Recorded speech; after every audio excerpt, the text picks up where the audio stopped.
नमस्कार, मी अमिता बडे. ऐकूया काही ठळक घडामोडी. राज्यात विधानसभा निवडणुकीची मतमोजणी उद्या सकाळी 8 वाजल्यापासून सुरू होणार आहे.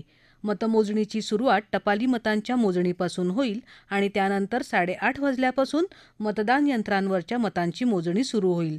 288 विधानसभा मतदारसंघात प्रत्येकी एक मतमोजणी केंद्र आहे. नांदेड लोकसभा मतदारसंघाच्या पोटनिवडणुकीसाठी एक मोजणी केंद्र स्थापन केलं आहे.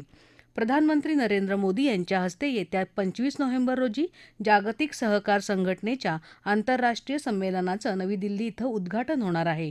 यावेळी आंतरराष्ट्रीय सहकार वर्षानिमित्त एक टपाल तिकिटाचं प्रकाशनही प्रधानमंत्र्यांच्या हस्ते होईल.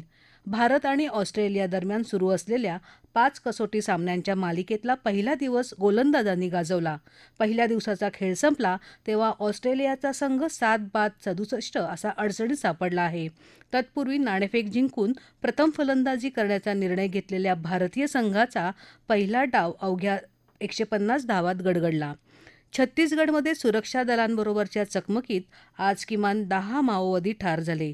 सुकमा जिल्ह्यातल्या कोंटा परिसरात केंद्रीय राखीव पोलीस दल आणि जिल्हा राखीव सुरक्षा दलानं राबवलेल्या संयुक्त शोध मोहिमेत ते मारले गेले.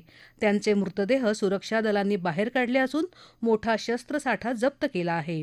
मुंबई शेअर बाजाराच्या निर्देशांकात आज 1,961 अंकांची वाढ झाली आणि तो 79,117 अंकांवर बंद झाला. राष्ट्रीय शेअर बाजाराच्या निफ्टीतही 557 अंकांची वाढ नोंदवत 23,907 अंकांवर बंद झाला. याबरोबरच हे बातमीपत्र संपलं. नमस्कार.